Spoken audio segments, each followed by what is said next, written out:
You're now watching the Danny Mac Podcast on the BetRivers Network.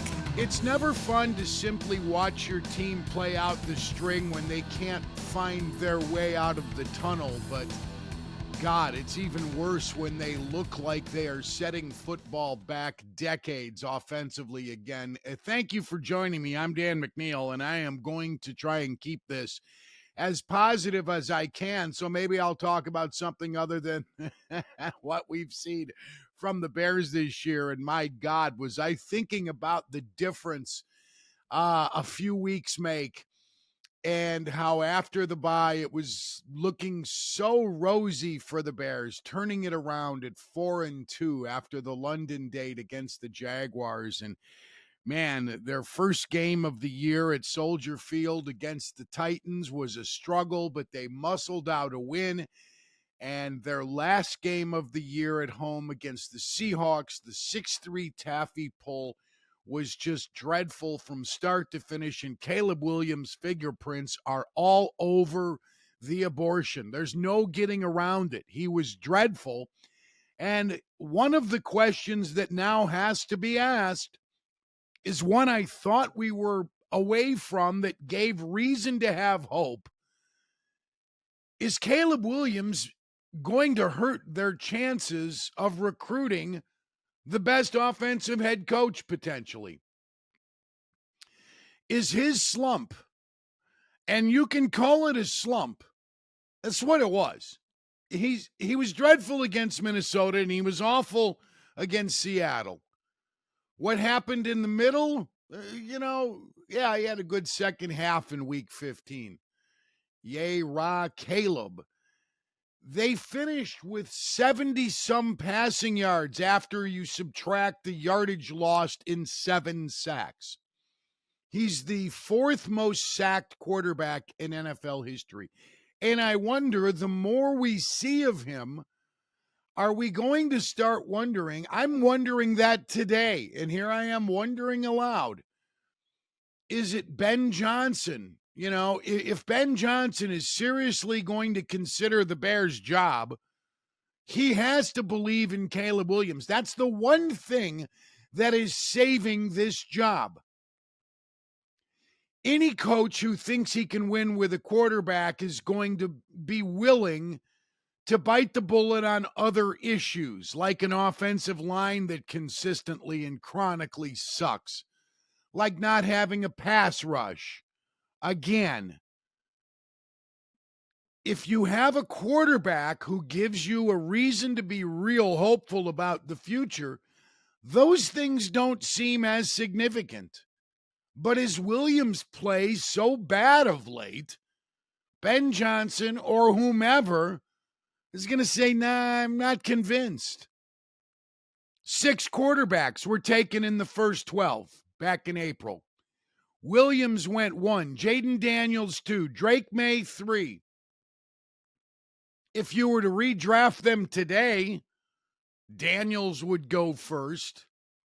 Would May go second? Would Nix go second? Would Caleb Williams go last? Even behind J.J. McCarthy, who didn't take a snap this year for the Vikings because of a knee injury? Not that it matters, because you're not going to redraft them, and they're just words anyway.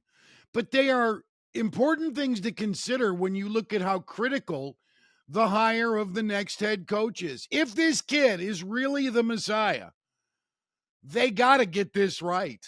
And you enhance your chances by getting a guy with 3 years or more of skins on the wall as a coordinator / play caller, not quarterback coach elevated to coordinator in season and then being given the interim tag. Boy, did Thomas Brown coach his way out of this opportunity. Man, let's talk about that for a second, because I don't really have much of a desire to go over drive-by-drive failures for the Bears, or which tackle blew which assignment, which guard didn't. Coleman Shelton's the only one you could say anything nice about on that O-line probably, and that includes Darnell Wright, who did not go to the next level in year number 2. But You've got 2 minutes and 14 seconds in the game. You're trailing 6-3. You're at the Seattle 34-yard line, and you're going to punt? You're going to punt at the 34-yard line. You could choose to kick a 53-yard field goal, add the 10 and then 7 more, or 51 yards. My math was bad. Sorry. Highland, Indiana. Or you could go for it. They chose to send the punt team out and then, thinking about it, blow a timeout. Clock management, field awareness, down and distance. What's the score of the game, Thomas? You need 3 more points. Kick the field goal and go to overtime, because God knows 3 hours was not enough of that last night. Seattle was every bit as awful as the Bears. 265 yards of offense for the vaunted Seahawks, 179 for the Bears. What a horrible football game. And I have it recorded. I was watching in a bar last night, Two Brothers Roundhouse in Aurora, doing a book signing for a very small number of people who braved crappy weather and post-Christmas and came out to watch the game. And I didn't hear hardly any of what Al Michaels and Kirk Herbstreit had to say, but Sam Michael, my executive producer, said Herbstreit said near the end, I'm going to go back and watch it today, that for a 6-3 game, it was very entertaining, and Al concurred. I want to check the sincerity meter on Al Michaels saying, yeah, that was a good 6-3 game. And I guess there's no certainty on when the Bears and Packers are going to kick, and we're not going to know for a few days. Tremendous. And what do you want from the Bears in that game? So let me finish the point about Thomas Brown not kicking the field goal. If Cairo Santos can't be trusted to kick a 50-yard field goal without thinking about it, regardless of weather, he has no business on your roster or another NFL roster. Come on, look around the league, man. Guys are trusted to trot out and kick 55-yarders without hesitation and longer. We just saw a 65-yard attempt this past Sunday by the Lions. He didn't get it. He's long enough. He's just a little bit wide left. I can't remember the dude's name. 39 on the Lions. It's not important. They got to find a new kicker, too. I'm not going to go over position by position where they need to get new, but kicker certainly is on the list. I want to let you know, if you wager on college and pro football and you enjoy it, you should consider the same game parlay we have here at BetRivers. If you haven't done so already, pick 2 or more from within the same game, and you can swing the odds. You can pick whichever odds you like. You set the number, the odds change accordingly. If you're right on 2 or more and you hit, you earn squares that are worth bonus bets, profit boosts, and jackpots of up to $10,000. It's the same game parlay from BetRivers. And I was wrong, because I thought the Bears would score a touchdown. I had an anytime touchdown for DJ Moore. And the Bears didn't score an anytime touchdown. There wasn't a touchdown scored in the game last night. Why is it every team, whether it's Mitch Trubisky's Bears or Justin Fields' Bears, or now Caleb Williams' Bears, why is it they just don't like scoring points in the first quarter? Or the first half, for that matter. They did get their 3-pack in the first half last night. I think it was on possession number 4. But it's a tradition that was, Nagy did it, and Foxy did it before Matt Nagy, and Eberflus's teams did it, and so have this guy's, Thomas Brown. Don't call him this guy. He's got one more game to coach. Maybe they should have Tyson Bagent quarterback the Bears against the Packers at Lambeau Field a week from Sunday. That will preclude Caleb Williams from scaring off other head coach candidates. That is a legitimate concern. Ron Rivera, former head coach of the Commanders and Panthers, 85 Bear, told me a few weeks ago Caleb Williams makes the job desirable. And Chico, at the time, it was right after Eberflus had been fired. He didn't want to step on anybody's pee-pee. So he said, well, we'll see if they want to talk to me. He wants an opportunity to interview for the job. I'm certain of that. He said so in so many words. Would that be my endorsement? No, it wouldn't be. But be that as it may, he said, Caleb Williams makes this job attractive. I'm not so sure that's the case. However poorly he's been coached, however poorly they've constructed, Ryan Poles has put together that offensive line, it doesn't change the fact that he hangs on to the ball too long. That's not a coaching thing in the 17th week of the season, for F's sakes. For F's sakes? It's not, it's not a coaching thing that he overthrows receivers or he doesn't see receivers. He's only thrown 6 interceptions. The streak was broken against the Seahawks Thursday night.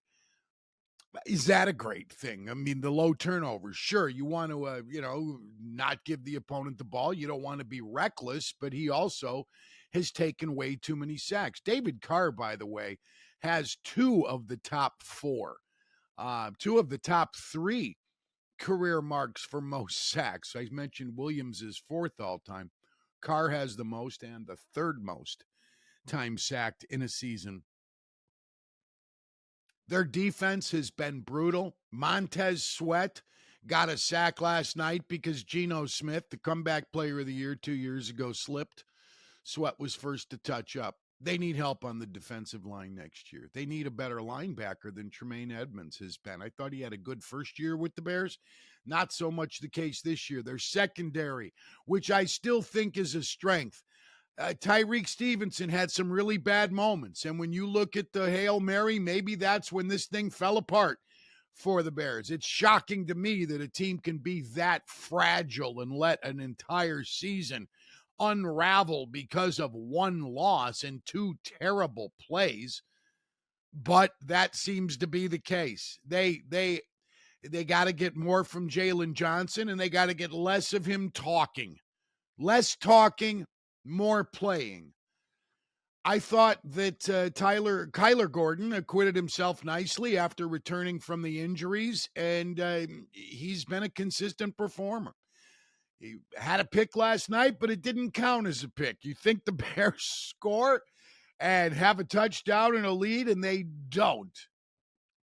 But I think they're safe with the secondary more than other positions. It might be the only real strength they have on the team. Our wide receivers, the strength you thought they were. No, they're not. Roma Dunze has been a mixed bag.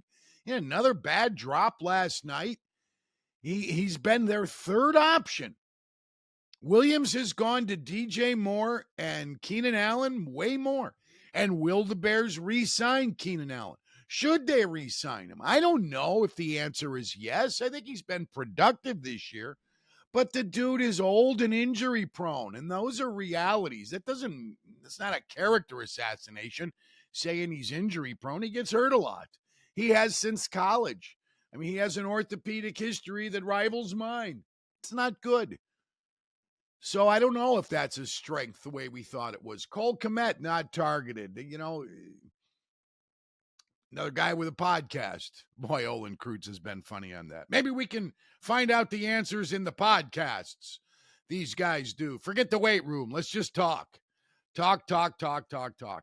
So the Packers are trying to win for the 12th straight time in this series when the Bears in Green Bay get together next. And I'm going to have several previews to the game next week leading up to it. Probably go with Green Bay angles. I am way overdue for a chat with Wayne Larrivee, the veteran voice of the Packers and former Packers. And I've got several of them in the stable. Would love to get you one of them.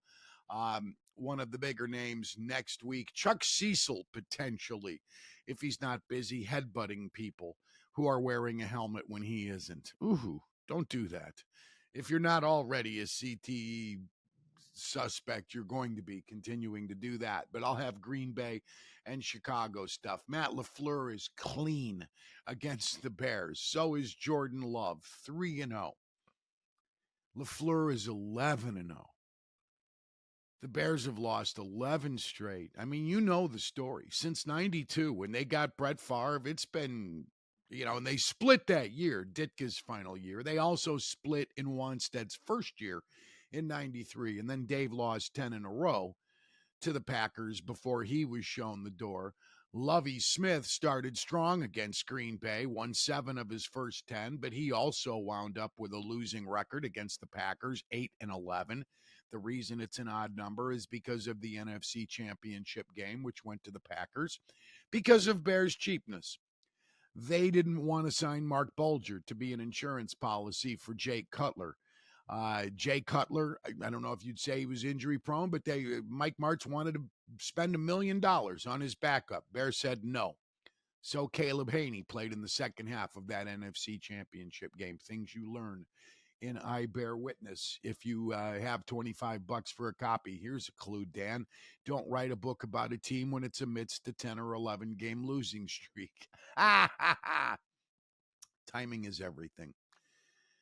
I'm going to wrap it up. It's not been a very good time to be a Chicago sports fan, and I've asked Adam Delavitt, Baby Capone at BetRivers Network, if I can do a year in review podcast. Still waiting on Capone's reply on that.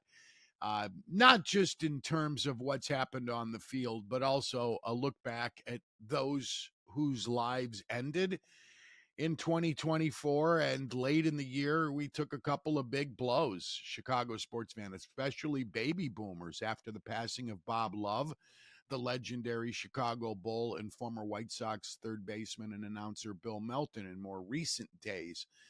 And Ryne Sandberg announcing cancer has returned and it has spread. Not a very good prognosis for him.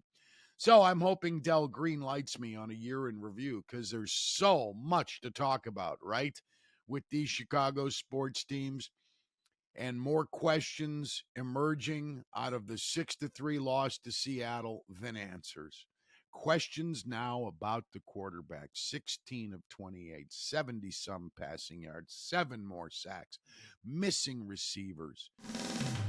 It's not going his way, and it's not gone the Bears' way at any point in the last 11 or 12 weeks. It has been one of the worst seasons I can remember. I'd be hard-pressed to find a year in which expectations were higher to get so little in return. Thank you for listening. Thank you for watching. Those of you on YouTube, Sam Michael is my executive producer, Baby Capone. Mr. Delavitt, thank you. Randy Merkin takes care of all of our A-list guests here on the Danny Mac podcast, assisted by Troy Mocker and Troy Mocker and Jim Pastor's son.